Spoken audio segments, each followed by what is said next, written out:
नमस्कार विद्यार्थियों, आज हम कक्षा 6 का संस्कृत विषय का व्याकरण का प्रथम अध्याय पढ़ेंगे।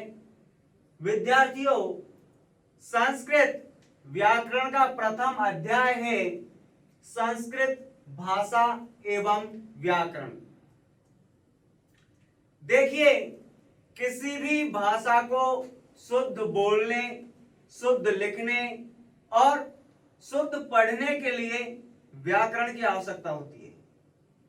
हमारी संस्कृत भाषा विश्व की प्राचीनतम भाषाओं में से एक है और संस्कृत भाषा जो है यह परिष्कृत है, परिमार्जित है। इसका जो व्याकरण है वह पूर्ण रूप से परिष्कृत, शुद्ध और वैज्ञानिक रूप लिए हुए है।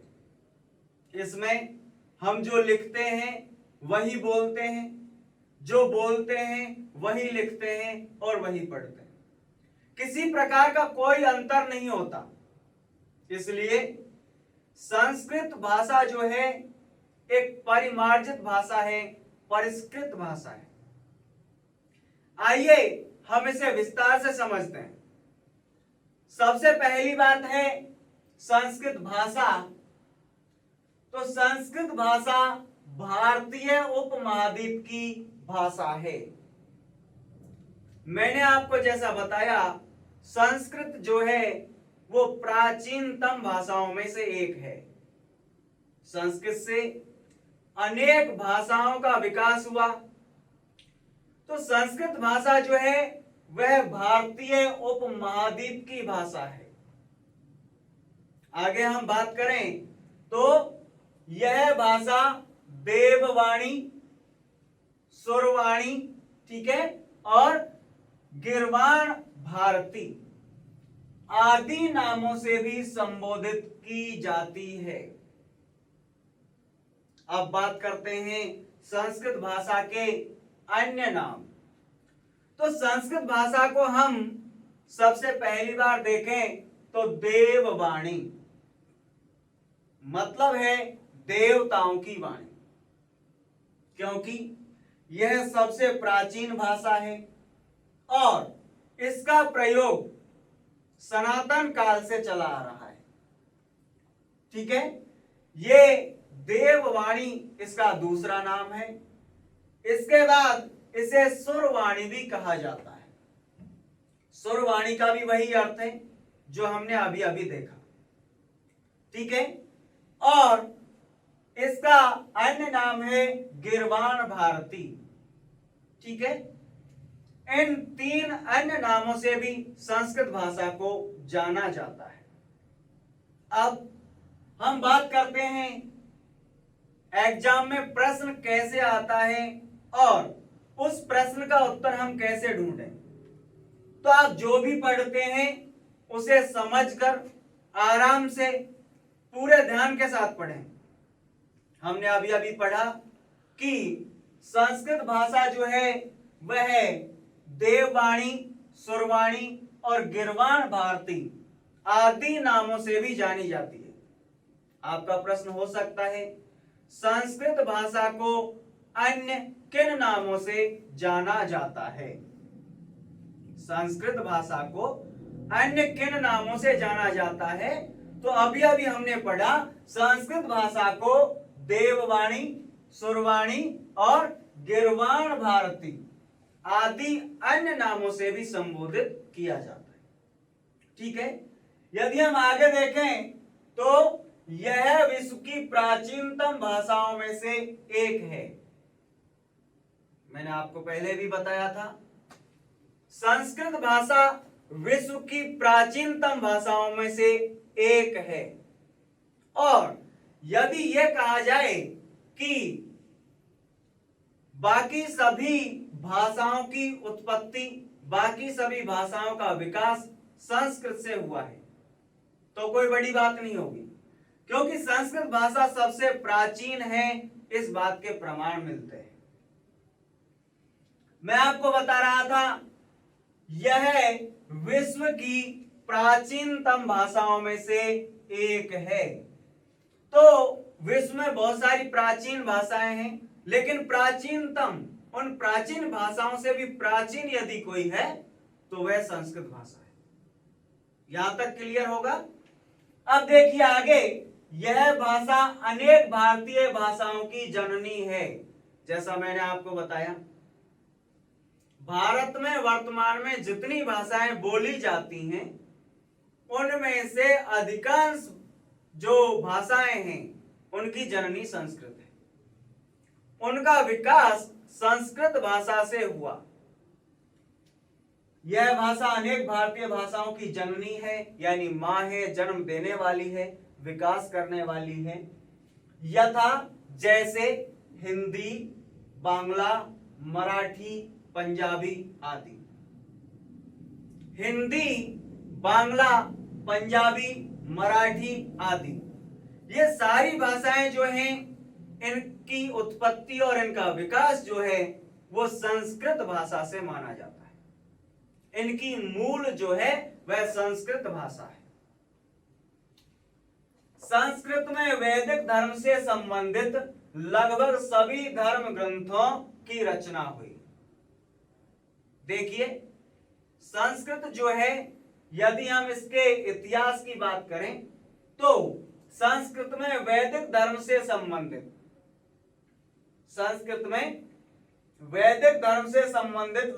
लगभग सभी धर्म ग्रंथों की रचना हुई। ज्यादातर धर्म ग्रंथ ऐसे हैं जिनकी रचना संस्कृत में हुई, वैदिक धर्म से संबंधित, या फिर अन्य ग्रंथ भी हैं जिनकी रचना संस्कृत में की गई थी।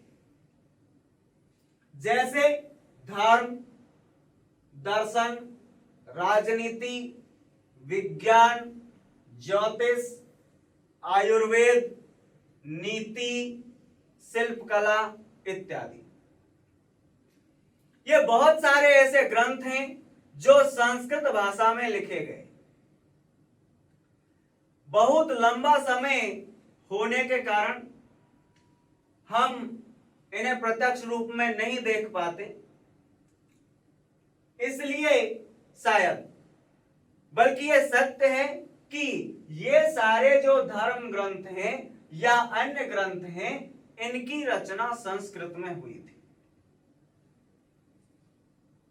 विश्व के प्राचीनतम ग्रंथ वेद भी इसी भाषा में लिखे गए हैं। इस बात का एक सटीक प्रमाण यह है कि विश्व के प्राचीनतम ग्रंथ जो हैं, विश्व में प्राचीनतम ग्रंथ जो हैं उन प्राचीनतम ग्रंथों में गिना जाता है वेदों को। तो विश्व के प्राचीनतम ग्रंथ वेद जो हैं उनकी रचना संस्कृत में हुई थी।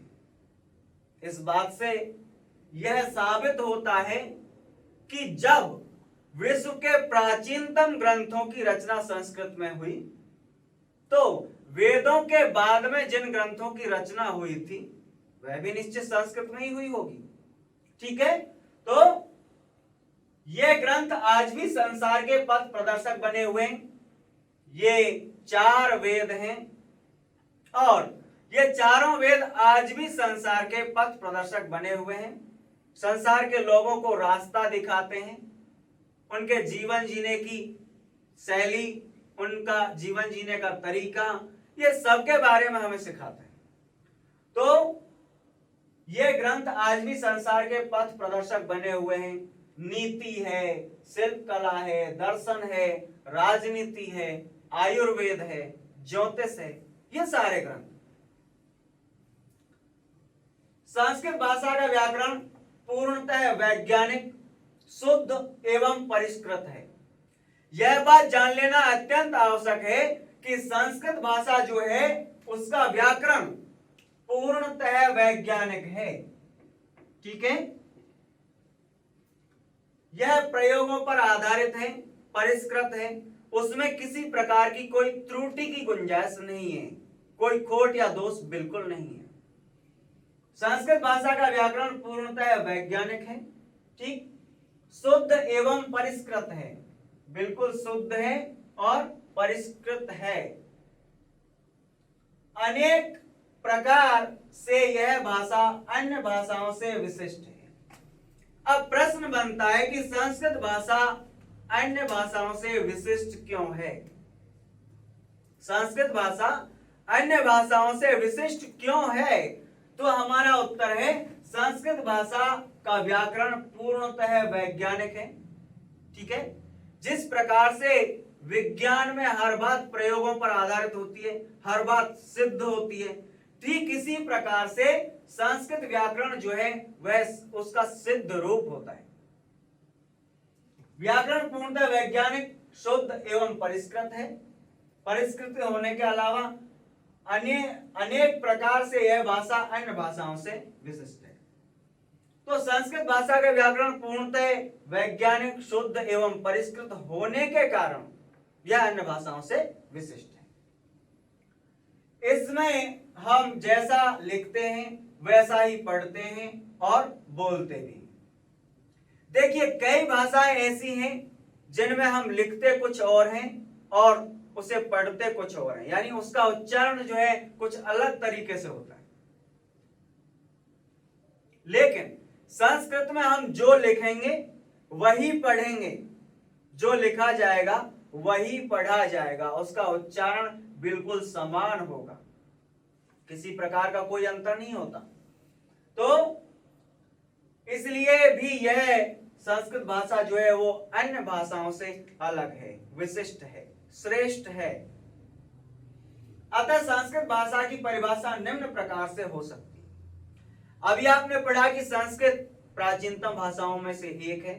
इसमें विभिन्न धर्म ग्रंथों की रचना हुई और इसका जो व्याकरण है वह परिष्कृत है, शुद्ध है और वैज्ञानिक है। यह अन्य भाषाओं से विशिष्ट है। अब बात करते हैं कि यदि ये सारी बातें संस्कृत भाषा में मौजूद हैं तो फिर हम संस्कृत भाषा जो है इसकी परिभाषा क्या दे सकते हैं? संस्कृत भाषा को किस प्रकार से परिभाषित कर सकते हैं? तो आइए जानते हैं। देखिए, परिष्कृत जिसका मतलब होता है पूरी तरह शुद्ध, जिसमें किसी प्रकार की कोई मिलावट, खोट, दोष नहीं हो, तो परिष्कृत या अत्यंत परिमार्जित, परिमार्जित भी बिल्कुल साफ शुद्ध के लिए यूज किया जाता है। तो परिष्कृत या अत्यंत परिमार्जित भाषा को संस्कृत भाषा कहते हैं। वह भाषा जो पूरी तरह परिष्कृत है, परमार्जित है, उस भाषा को हम क्या कहेंगे? संस्कृत भाषा कहेंगे। अन्य भाषाओं में सुधार की गुंजाइश आपको मिलेगी और मिलती रहेगी, लेकिन संस्कृत भाषा एक ऐसी भाषा है जो पूर्णतः शुद्ध है, परिष्कृत है, परिमार्जित है। तो परिष्कृत या अत्यंत परिमार्जित भाषा को क्या कहेंगे?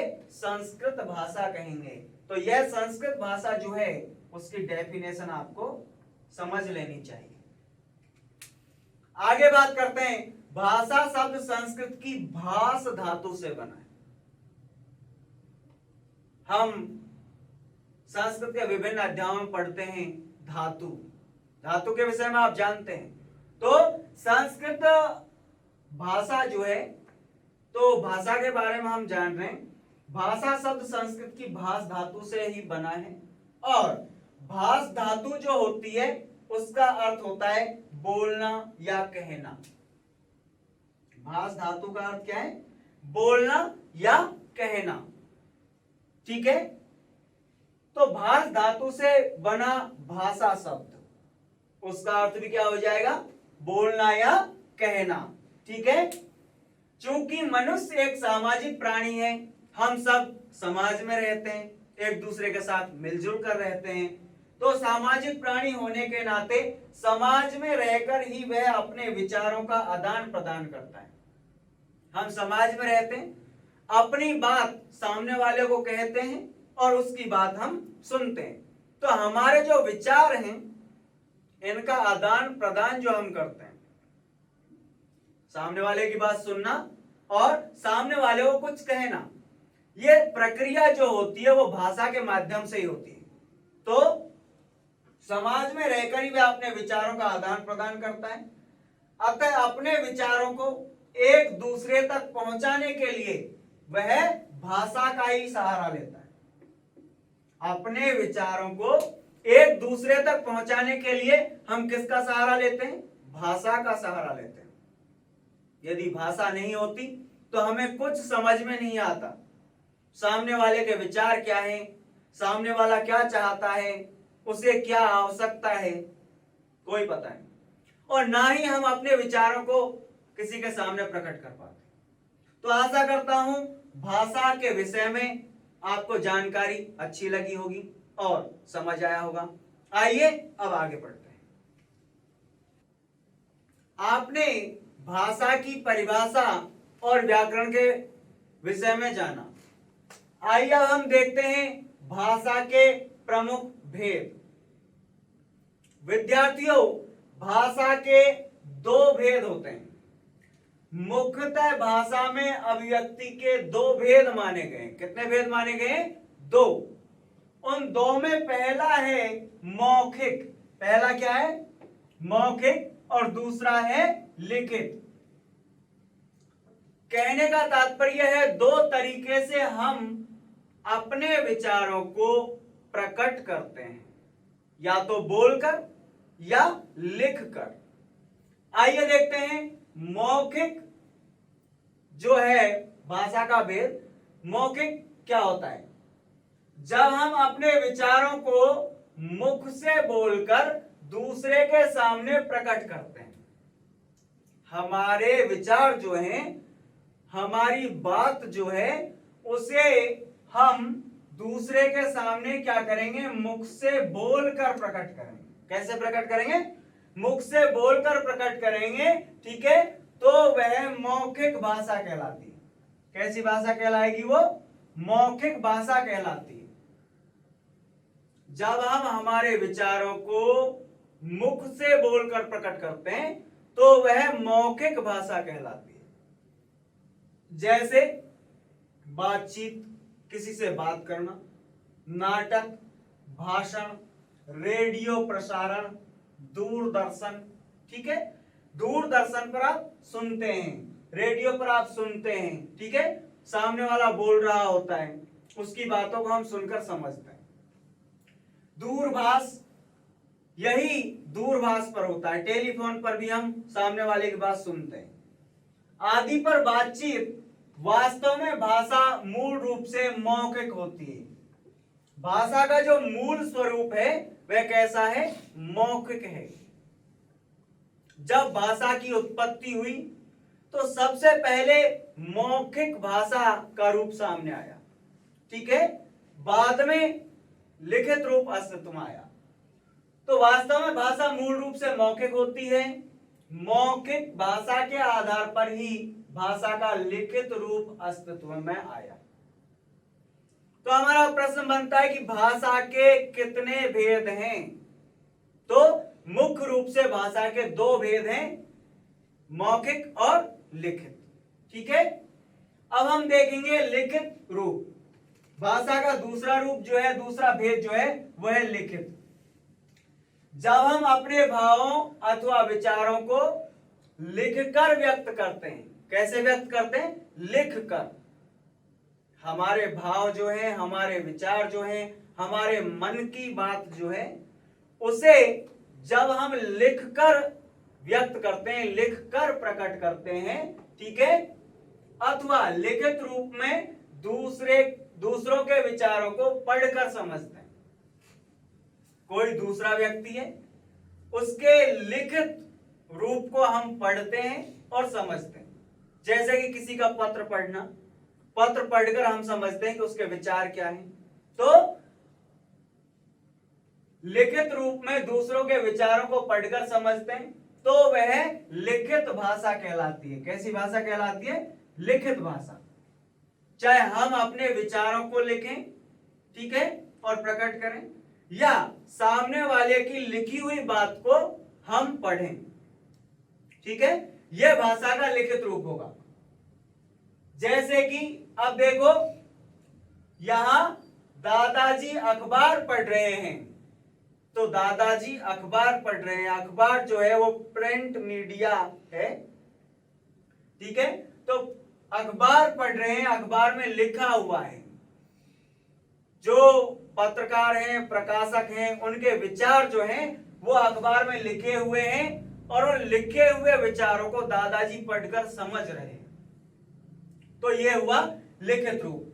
यहां दादाजी लिखित रूप में दूसरों के विचारों को पढ़कर समझ रहे हैं। ठीक है, भाषा के उपर्युक्त दो भेदों के अतिरिक्त एक और अन्य भेद भी है। अभी तक हमने भाषा के दो भेद पढ़े, जिनमें लिखित और मौखिक। लेकिन ध्यान देना चाहिए कि भाषा का मौखिक और लिखित रूप के अलावा एक और भेद भी है, और वह एक और भेद क्या है? वह है सांकेतिक। कैसा है? सांकेतिक। आपस में दो छात्र बात कर रहे हैं, ठीक है, और अध्यापक उन्हें चुप रहने का संकेत देता है। कोई आवाज कर रहा है, उसे चुप रहने का संकेत दिया जाता है। ठीक है, तो यह है सांकेतिक भाषा। क्या है ये? सांकेतिक भाषा। तो भाषा के उपर्युक्त दो भेदों के अतिरिक्त एक और अन्य भेद भी है, वह है सांकेतिक। संकेतों के द्वारा भी मनुष्य अपने मनोभावों को व्यक्त करता है, संकेतों से। ठीक है, यदि मैं कलम के लिए, ठीक है, तो इसका अर्थ होता है मुझे कलम चाहिए या मुझे लिखना है। लेकिन यह जो सांकेतिक भाषा है यह अपूर्ण और अस्पष्ट होती है, क्योंकि मैंने एक संकेत किया, अब इस संकेत का मतलब मुझे लिखना है भी हो सकता है और मुझे कलम चाहिए भी हो सकता है, इसलिए यह अस्पष्ट है और अपूर्ण है। ये संकेतों के द्वारा भी मनुष्य अपने मनोभावों को व्यक्त करता है, परंतु ये भाव अथवा विचार अस्पष्ट व अपूर्ण होते हैं। जब हम हमारे भावों को बोलकर मौखिक प्रकट करेंगे तो पूरा भाव प्रकट करते हैं, लिखकर करेंगे तो पूरा भाव लिखकर प्रकट करते हैं। लेकिन जब हम इशारा, संकेत का प्रयोग करेंगे हमारी बात कहने के लिए, तो हम पूरी तरह से सामने वाले को समझाने में असफल रहते हैं कि हम चाहते क्या है। ये भाव अथवा विचार अस्पष्ट व अपूर्ण होते हैं। इनके द्वारा न तो इच्छित विचारों को प्रकट किया जा सकता है, हमारी जो इच्छा है उन्हें हम प्रकट नहीं कर सकते, और न ही दूसरों के विचारों को भली भांति समझा जा सकता है कि सामने वाला क्या चाहता है।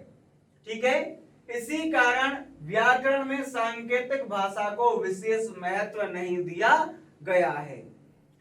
व्याकरण जो है उसमें सांकेतिक भाषा को मूल भाषा के भेदों में शामिल नहीं किया गया है, क्योंकि जो सांकेतिक भाषा है वह अपूर्ण और अस्पष्ट अर्थ प्रदान करती है।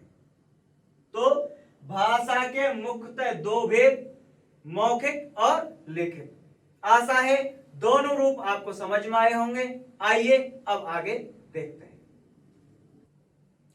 हमने भाषा के विषय में पढ़ा, और अब देखिए हम लिपि के विषय में पढ़ेंगे। प्रत्येक भाषा की अपनी लिपि होती है, प्रत्येक भाषा की अपनी लिपि होती है। लिपि शब्द लिप धातु और एक प्रत्यय के योग से बना है। यह जो लिपि शब्द है, लिपि शब्द कैसे बना है? लिप धातु है और एक प्रत्यय है, इन दोनों के योग से बना लिपि। क्या शब्द बना? लिपि। लिपि का अर्थ क्या होता है? लिपि शब्द का अर्थ है लिखावट या लिखने का ढंग। लिपि शब्द का अर्थ क्या है? लिखावट या लिखने का ढंग। आपसे प्रश्न भी पूछा जा सकता है, लिपि किसे कहते हैं? लिपि किसे कहते हैं? तो देखिए, वास्तव में लिपि लिखने की एक कला है। लिपि क्या है? वास्तव में लिपि लिखने की एक कला है। भाषा लिखने के ढंग को लिपि कहते हैं। तो यदि आपसे लिपि की डेफिनेशन पूछी जाए तो आप क्या लिखोगे? भाषा लिखने के ढंग को ही क्या कहते हैं? लिपि कहते हैं। कोई भी भाषा है, उस भाषा में हमारा जो लिखने का ढंग है, लिखने का तरीका है, वह क्या होगा? लिपि कहलाएगा।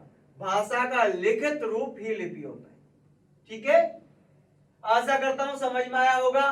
हिंदी तथा संस्कृत भाषा को देवनागरी, हिंदी और संस्कृत भाषा की जो लिपि है वह कौन सी है?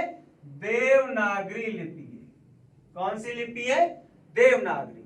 हिंदी और संस्कृत भाषा जो लिखी जाती है वो देवनागरी लिपि में लिखी जाती है। ठीक इसी प्रकार से अंग्रेजी को रोमन लिपि में लिखा जाता है। तो अंग्रेजी की जो लिपि है, कौन सी लिपि है? रोमन लिपि। अंग्रेजी की लिपि रोमन है।